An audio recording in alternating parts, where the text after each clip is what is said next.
عباد الرحمن کا بیان ہو رہا تھا۔ اللہ جل جلالہ نے اپنے خاص بندوں کی جو صفات بیان فرمائی ہیں سورہ فرقان کے آخری رکوع میں، ان کا بیان شروع کیا تھا، کئی ہفتوں سے چل رہا ہے۔ ان صفات میں یاد دہانی کے لیے عرض کرتا ہوں کہ وہ صفات میں پہلی صفت تو یہ تھی کہ یمشون علی الارض ہونا، زمین پر وہ عاجزی سے چلتے ہیں، یعنی ان کے اندر تواضع ہے، تکبر نہیں ہے۔ زمین پر عاجزی سے چلنا در حقیقت یہ علامت ہے اس بات کی کہ بندہ تکبر سے خالی ہے۔ تواضع جس کے معنی یہ ہے کہ وہ یہ سمجھے کہ میری ذات کا کوئی کمال نہیں ہے، میری ذات میں کوئی کمال نہیں ہے، اگر کچھ ہے تو وہ اللہ تبارک و تعالیٰ کی عطا ہے، جب چاہے مجھ سے چھین لے۔ یہ جب احساس دل میں جاگزیں ہو جاتا ہے تو اس کا اثر انسان کے نقل و حرکت پہ بھی پڑتا ہے، تو اس کے اندر چال میں اس کی تواضع ہوتی ہے۔ اور پھر وَإِذَا خَاطَبَهُمُ الْجَاهِلُونَ قَالُوا سَلَامًا، جب نادان لوگ ان سے بات کرتے ہیں، ان سے خطاب کرتے ہیں، تو وہ سلامتی کی بات کہہ کر کہتے ہیں۔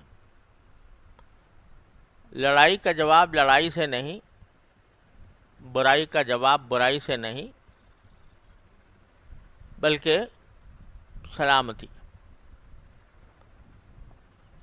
کہ اگر کوئی جواب دینا بھی ہے تو سلامتی کا جواب ہے، اور اگر نہیں دینا تو السلام علیکم، آپ کی راہ اور ہے، میری راہ اور ہے۔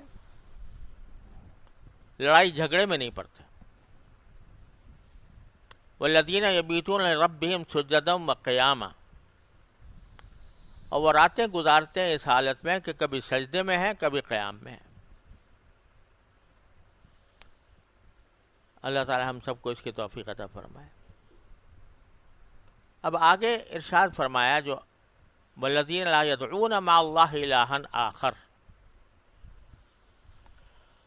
اور وہ اللہ کے ساتھ کسی اور معبود کو نہیں پکارتے۔ کیا معنی کہ توحید پر ایمان رکھتے ہیں، اللہ تبارک و تعالیٰ کی وحدانیت پر ایمان رکھتے ہیں۔ یہ کچھ اللہ تبارک و تعالیٰ کے کلام کے اسرار اللہ تبارک و تعالیٰ ہی بہتر جانتے ہیں، انسان کی عقل سمجھ بہت محدود ہے، وہ اس کے اسرار کو کی تہ تک پہنچنے سے قاصر ہے۔ بظاہر عجیب سی بات معلوم ہوتی ہے کہ پہلے اوصاف ذکر فرمائے ہیں کہ تواضع ہے ان کے اندر، لوگوں سے جھگڑا نہیں کرتے، راتیں اللہ تبارک و تعالیٰ کی بارگاہ میں سجدہ ریز ہو کر گزارتے ہیں، کھڑے ہو کر گزارتے ہیں۔ جو لوگ یہ سارے کام کرتے ہیں تو یہ تو ایک طبیعی بات ہے کہ وہ مومن ہوں گے نا، تو توحید تو سب سے پہلی چیز ہے، اس کے بعد ہی سارے اعمال آتے ہیں۔ تو ایک مرتبہ جب کہہ دیا کہ بھئی وہ سجدے راتیں گزار رہے ہیں، سجدے میں ہیں، قیام میں ہیں، تواضع اختیار کرتے ہیں، اپنی بڑائی نہیں ہے ان کے اندر، لوگوں سے جھگڑتے نہیں ہیں، تو اب یہ کہنے کی کیا ضرورت تھی کہ وہ توحید کے بھی قائل ہیں؟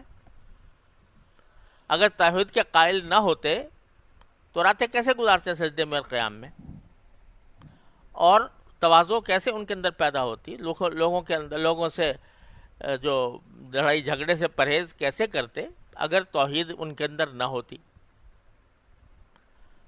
تو بظاہر یہ ایک عجیب سی بات معلوم ہوتی ہے کہ پہلے ان کے اعمال صالحہ کا ذکر ہے اور پھر ایمان کا، توحید پر ایمان کا. تو اعمال صالحہ تو در حقیقت مرتب ہوتے ہیں ایمان کے اوپر. پہلے ایمان ہوتا ہے تو پھر اعمال صالحہ ہوتے ہیں. تو یہ عجیب ایک سوال ہے کہ بیچ میں اللہ تبارک و تعالیٰ نے یہ کیا فرما دیا. تو میں نے جیسے عرض کیا کہ اللہ تعالیٰ کے کلام کا اسرار تو وہی جانتے ہیں، انسان کی عقل تو بہت محدود ہے. کیوں یہ بیچ میں جملہ لائے ہیں والذین لا یدعون مع اللہ الہا آخر؟ توحید کی طرف کیسے ایک دم سے رجوع فرما لیا؟ تو ایک بات یہ سمجھ میں آتی ہے واللہ سبحانہ وعالم کہ در حقیقت یہاں توحید سے مقصود علمی توحید نہیں ہے بلکہ عملی توحید ہے. توحید ایک تو علمی ہوتی ہے جو علم کلام کا موضوع ہے، علم عقائد کا موضوع ہے کہ اللہ تعالیٰ کو ایک ماننا کہ اللہ تعالیٰ کے سوا کوئی معبود نہیں ہے، کوئی شریک نہیں ہے اس کا. اس کے بغیر تو ایمان ہی مکمل نہیں ہوتا جب تک آدمی یہ اس بات پر اعتقاد نہ رکھے.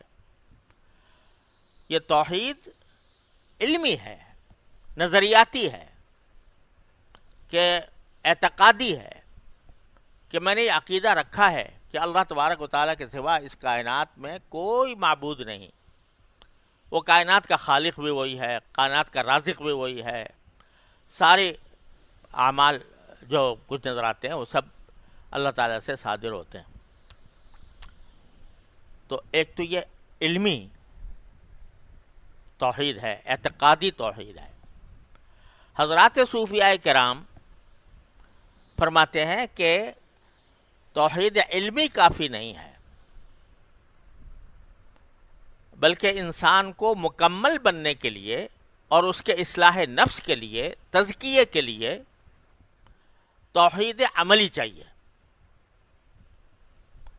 توحید عملی جب تک نہیں ہوگی تو اس وقت تک بندہ جو ہے وہ صحیح معنی میں بندہ نہیں ہے، عباد الرحمن میں شامل ہونے کے لائق نہیں ہے. اس کو صوفیاء کرام تعبیر فرماتے ہیں مقام توحید سے، کہ مقام توحید حاصل ہونا چاہیے. اب مقام توحید کیا ہوتا ہے؟ تو اس کے بارے میں حضرات صوفیاء کرام چونکہ وہ دل کے حالات سے بحث کرتے ہیں اور دل و دماغ کے اوپر جو تصورات چھائے ہوئے ہوتے ہیں ان کی طرف نظر ہوتی ہے ان کی، اور ان کو خالص کرنا چاہتے ہیں. اس لیے توحید یہ کوئی شریعت سے الگ بات نہیں ہے، شریعت کا حصہ ہے. کہ توحید اصل وہ ہے کہ جو دل میں اس طرح سما جائے کہ اعتقاد تو ہے اس بات کا کہ یہ ساری کائنات کے اندر جو کچھ ہو رہا ہے وہ اللہ تبارک و تعالیٰ کی مشیت سے ہو رہا ہے، اس کے علم سے ہو رہا ہے، اس کے ارادے سے ہو رہا ہے. اعتقاد تو ہے، لیکن وہ اعتقاد دل میں اس طرح جمع ہوا نہیں ہے کہ جو معاملہ بھی سامنے آئے تو آدمی سمجھ لے کہ یہ میرے مولا کی کارروائی ہے، میرے مولا کی مشیت کا حصہ ہے. تو چونکہ اعتقاد تو ہے لیکن اعتقاد کے ساتھ چونکہ اللہ تبارک و تعالیٰ جو کچھ عمل فرماتے ہیں کسی واسطے کے ذریعے، کسی سبب کے ذریعے کرتے ہیں، تو بندے کا دھیان وہ مسبب کے بجائے، اللہ تبارک و تعالیٰ کے بجائے ان اسباب کی طرف الجھا رہتا ہے. اگر کسی نے مجھے تھپڑ مار دیا تو میں کیا کہوں گا کہ اس نے مارا مجھے، سمجھے نا. لیکن یہ تصور اس وقت نہیں ہوگا کہ بھئی اس کا ہاتھ تو کچھ بھی نہیں ہے، اصل تو کرنے والا اللہ تبارک و تعالیٰ ہے، اس کی مشیت سے ہوا ہے جو کچھ ہوا ہے. تو یہ تصور انسان کے دل پر چھاتا نہیں ہے اور اس تصور کا دل میں استحضار نہیں رہتا، یعنی دھیان نہیں رہتا. ہونا یہ چاہیے کہ آدمی کے سامنے جو کوئی واقعہ پیش آئے وہ خوشی کا ہو یا غم کا ہو، وہ ایک طرف تو خوشی اور غم کے جو طبعی جذبات ہیں وہ کوئی ممنوع نہیں ہے، لیکن ساتھ ہی یہ سمجھے کہ یہ مشیت باری تعالیٰ کی کار فرما ہے، باری تعالیٰ کی مشیت سے ہو رہا ہے جو کچھ ہو رہا ہے۔